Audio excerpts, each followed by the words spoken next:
You wanna eat lunch with the cool kids, don't you? Told you I used to be you, I know you. Never learned to crew politics in high school. Now you earn a few funny looks in my school. I can show you how to hypnotize minds, fool. Like the chicks in the bunny books for fly dudes. Why you? Cause I see your potential. Plus the team up could be beneficial. This what you get when you mess with me. Stand next to me, I teach you everything. I got the recipe. You got the recipe. You wanna be like me? I got the recipe. Yeah, that's what you get when you mess with me.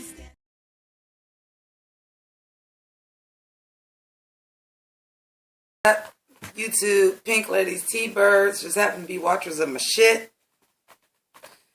So, let's talk about this episode 3 of Riverdale. As always, for my Pink Ladies and my T-Birds, they already know the look goes as follows. So, of course, I have on my Riverdale Letterman jacket. And I wasn't planning on doing Josie and the Pussycats again, but I'm doing Josie and the Pussycats again.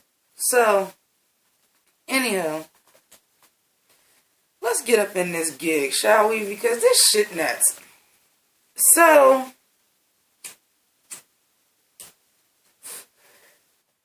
let's start with the final clip, which is like the preview for next week. So, for those of you guys, and I know a lot of my watchers are not familiar with the actual Archie comic, Miss Grundy in the comics is an elderly lady. So, Miss Grundy is an elderly fucking lady, and this bitch just stole her identity. So, like, I'm already all in for next episode that almost completely wiped out what all just happened in this last episode, because they said that shit, and I was like, wait, I say, who? What? Whoa, what? Oh, my God, I'm so glad I got one more Thursday off to watch this shit and tweet live. Anyway, so let's get into a couple of things that I absolutely adored. First of all, I enjoyed a little bit of background, because we don't get a lot of background into the Josie and the Pussycats thing, but them Josie explaining why their name was Josie and the Pussycats, and that, you know, Riverdale is starting to become an open town, but it wasn't always like that. And her mom was getting hate mail and shit, because obviously Robin Givens is her mom, and her mom is black, and was getting hate mail and shit when she ran for mayor. And they called the Pussycats because they got to claw their way through everything. I'm like, bitch.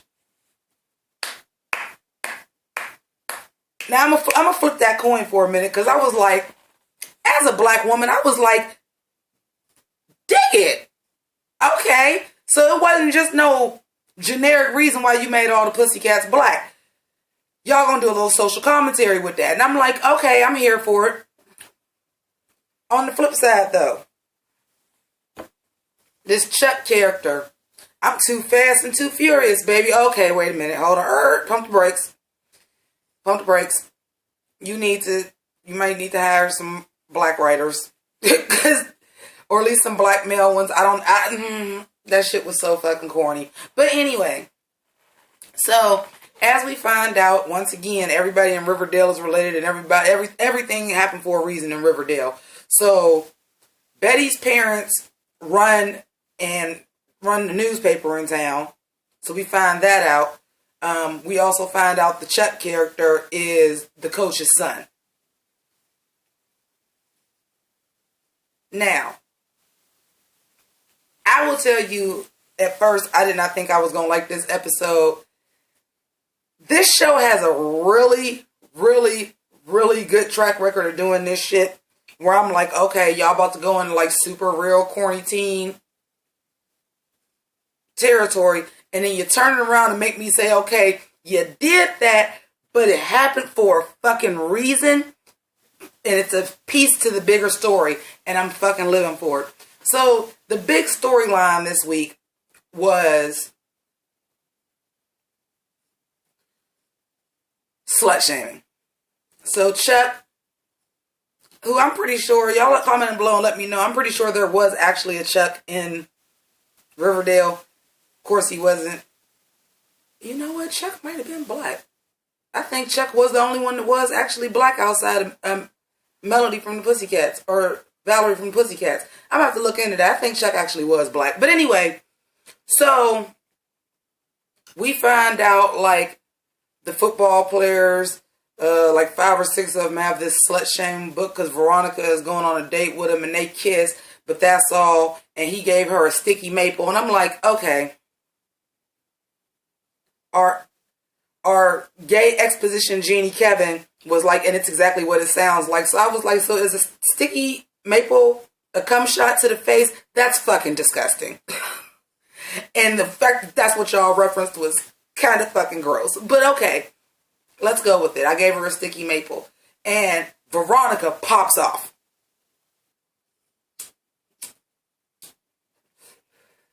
Not in the way I thought. The shit got way deeper than what I thought it was going to be. I was like, oh, here we go. Here's a social justice crusade about slut shaming. And okay, this is dumb. And, you know, but the way they use that shit as a plot device, fucking brills. Fucking brills. So, Veronica pops off. She tells Betty, yeah, you gonna go dark or not? You going all dark, no stars. I like that. I'm biting that. All dark, no stars. Let's get it. Oh, by the way, I'm jumping all over the place. But by the way, so we find out that Betty's parents, of course, who don't like Jason, we find out Betty's parents are basically, to quote Donald Trump, doing fake news because they sensationalizing the story about Jason Blossom. And Betty decides this is not right, so what I'm going to do is I'm going to revitalize the school newspaper so that I can give the story a fair shake because my parents ain't going to. And she gets Jughead to help because obviously Jughead's a writer, so she asks Jughead to help her. So she basically says, well, we can make this a story and we'll expose him with the slut shaming or whatever. And Veronica's like, I'm not on that, bitch. I'm from New York.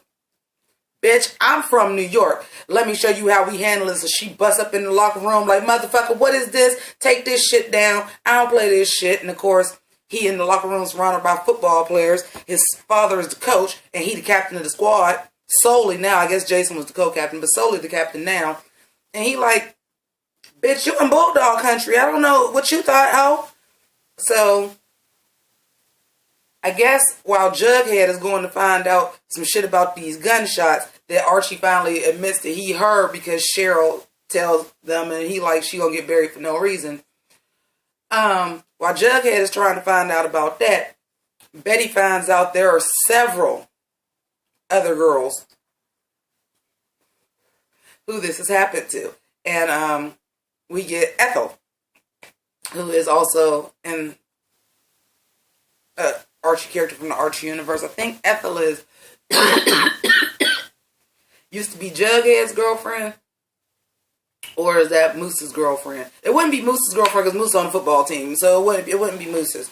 But they go and they find out it's a book, and they're keeping score, and that just disgusts everybody. I'm like, this is so fucking corny, y'all.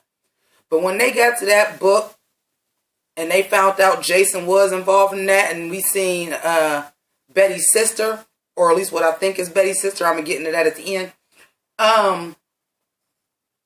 We find out Jason was in on that shit. So the plot device was to show that Cheryl didn't know Jason the way she thought she knew Jason. Like, she looked up to Jason. We are starting to get away from the feeling of the twincest now that we actually know what was going on. But you could tell, like, that was her world. Like, she looked up to him like she loved her brother. Plus, she wasn't in the book, which makes me feel like nobody dated her. Or she didn't date because of him, maybe. Or he was like, she was off limits because of him. I don't know. But she wasn't in the book, and she the head cheerleader, so I don't see how that's possible. But whatever. But they see that, and Cheryl was like, oh my God, I don't know my brother the way I think I know him. So that's just going to be the tip of the iceberg of that shit. We're going to start coming and unravel to find out Jason wasn't shit. Got to, because he got killed. That's just the start. Jason ain't shit. We're going to come to find that out. So, Betty decides after she sees her sister's name in there, this bitch fucking spazzes. She like, you know what? I'm ready to go full dark. No stars. What's good? What it do? I got a plan. So, this part. Y'all can stop with this CoverGirl product placement. It is not that fucking serious. Y'all run CoverGirl commercials all the way through the goddamn show. Y'all do y'all little side things, but this is how we gonna transform the character because y'all gonna do Betty next week. That motherfucker close up of that red CoverGirl, probably naming real colors. I ain't check it. Seduction Scarlet is not you. And then the mother came and took in, like, Norman based her ass and wiped the lipstick off and was like, here, Pink Perfection, that's more you. Which is kind of like a nod to the original comics. They also came to do that at the end too as well with the whole BNV, Betty and Veronica, BNV as they're called, light and dark. And that's really like the basis of their yin and yang. That's basically, even in the comics, what their thing is. When her mother took that napkin and wiped that red lipstick off, I was like, bitch, I'd have punched you in the face. Well, somebody did. I was like, go ahead, Mama Blossom. You ain't gonna be slandering my dead son name like that. And she walked up to her and was like, bam! I'm like, oh, ain't see that coming, slug a bitch. All right. Ain't see that coming. Look, I'm like, is Penelope Blossom gonna have to choke a bitch? Because I swear I thought that was coming next. I'm like, y'all should just let her beat that ass. But anyway, then she was all at Veronica's mother. I'm like, oh, this bitch, I can't stand Betty's mom. But that leads me to this. And I'm sure I'm leaving some shit out because Riverdale be so good, I can't take notes. I just got to go off the dome and maybe go through my Twitter. So when we get to this scene where we're going to be at Ethel's house and we going to seduce this dude, and this dude actually thought this girl was this mad, but now, it's the same. You know what that shit reminded me of, yo? Pink Ladies T-Birds just happen to be watchers of my shit. How many of y'all ever seen the movie Heathers? It reminded me of, oddly enough, if they did that on purpose, that's cold. Let me give you a little bit of background on Heathers. Just a little bit. So we have these characters. The Heathers. We have this character named Veronica who gets absorbed into the cool group of the Heathers. The top bitches in school. She used to have a best friend that was like nerdy. And her name was Betty. And they were named after Betty and Veronica in the motherfucking comics. So Veronica goes through a similar thing as what Veronica and Heathers went through. Whereas the two top football dudes lied on her and said they had a sword fight in her mouth. Gross, right? Kind of the same thing as a sticky maple. Oh my God, if they did that, that shit is so fucking brilliant. My mind blown. If that's what fucking really happened. My mind is fucking blown. Anyway, you know, and they get all mad about it. And she want to get revenge. And this is the first time her and her... Well, it ain't the first time because they did it to the best friend too. But they want to get revenge. And she calls him and was like, oh, they're like, you're not pissed? No, I'm not pissed. How about we make it happen for real? And they fell for that shit and they ended up dead. Listen. If you know you lied on a girl or lied on that girl's friend, and next thing they know, they coming on to you and being all sexy and offering sex and threesomes and shit, nigga, it's a trap. Who fucking falls for that? And it reminded me exactly of that movie, and it's funny because both characters' name is Veronica. One is the namesake of the other one. Full circle, I guess. So anyway,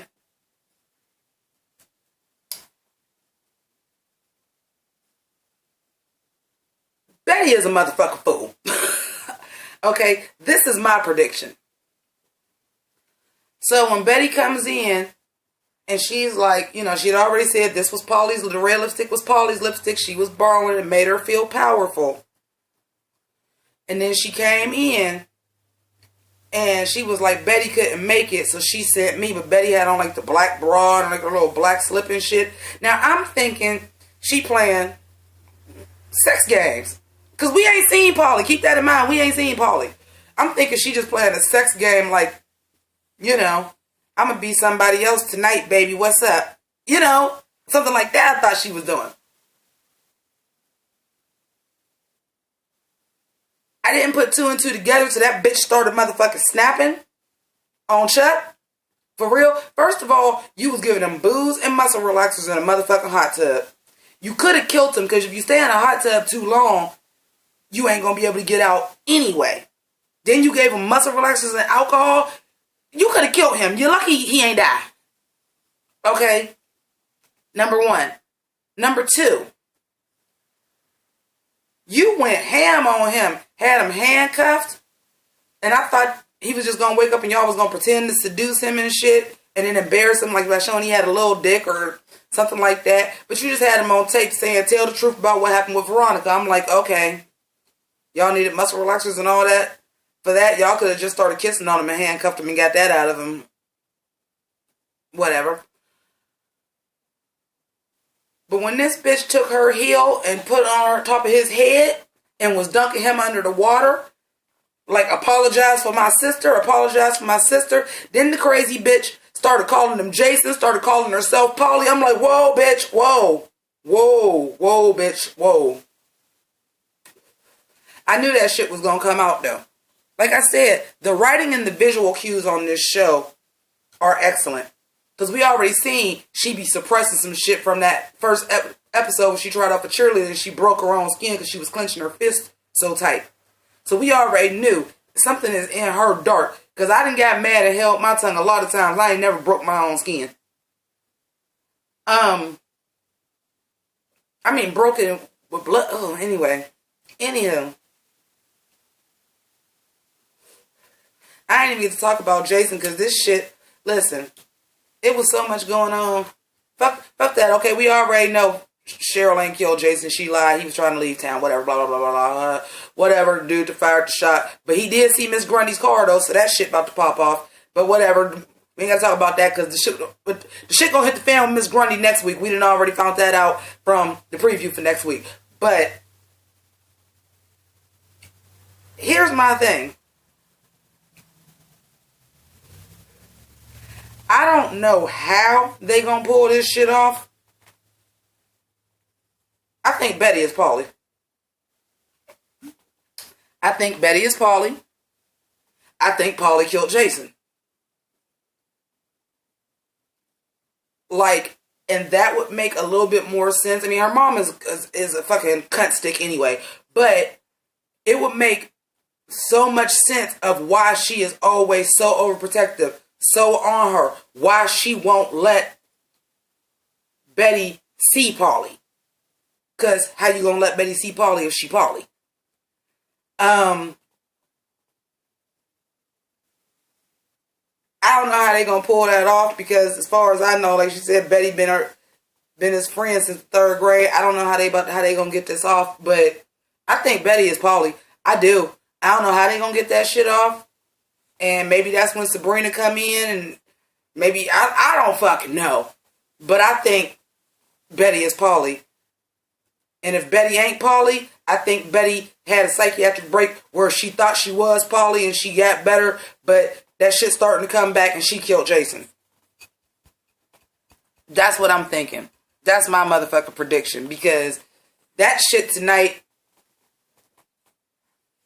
all this coming from a storyline that when it first started, I was like, all right, y'all can keep this teenage, he lied and said we screwed bullshit. When you a woman in high school, you go through that shit. I had a motherfucking boyfriend. Legit my boyfriend. When I was a virgin. Legit my boyfriend. Went to JJC where my father works. Or worked, by the way. And I didn't find out for months later that he was telling people he took my virginity months before he did. So, I mean, this is something teenagers go through, and I understand the slut shaming shit or all of that, but I thought that was just going to be like, okay, everybody go through that storyline. Y'all can keep this shit. Y'all supposed to be darker and edgier. But what that shit franked up and served up, bitch. Here for it. They get me every time. I can tell this by the writers of Gossip Girl too, because Gossip Girl used to do this to me a lot. Like, oh, y'all can save this, y'all trick y'all can save this shit. And then by the end of the episode, I'll be like, oh, that was that shit right there. And that's the same way I feel about this, y'all. This was fantastic. But what I will say is this, and this is the last thing, and I'm going to get on up out of here. Y'all gonna give me some more motherfucking storyline with Josie and the Pussycats besides them playing some goddamn music. How about that? Yes, the girls are good. Yes, Josie can sing her motherfucking face off. But I'm gonna need some more storyline. You bringing in motherfucking Miss Grundy before you bringing in an actual motherfucking student. Now, to be fair, Josie and the Pussycats are not Archie characters. They are their own comic book. And maybe what everybody is saying is they're setting them up for a spinoff. But bitch, if you ain't giving them no story, you spin off to what? Spin off to motherfucking what? So anyway, I want to thank y'all for rocking with me, watching. I'll be back with y'all next week. Now keep in mind, after next week, I will be at work, so the review will not be immediately after the show. Next week it will be, the following week it will not. So just keep that in mind. But I do want to thank y'all for rocking with me. Also, go ahead and click that little picture of me to look like Sailor Moon, but skinnier, to subscribe to my channel. Also, if you are not already subscribed, and if you are subscribed, or you're going to subscribe, click wherever that fucking bell is at to click notifications, because YouTube done changed some shit. But thank you so much for watching. I want to know all your comments. I want y'all to let me know what y'all think, how y'all feel about tonight's show. Thank you for watching. As always, love y'all. Deuces. You wanna be like me.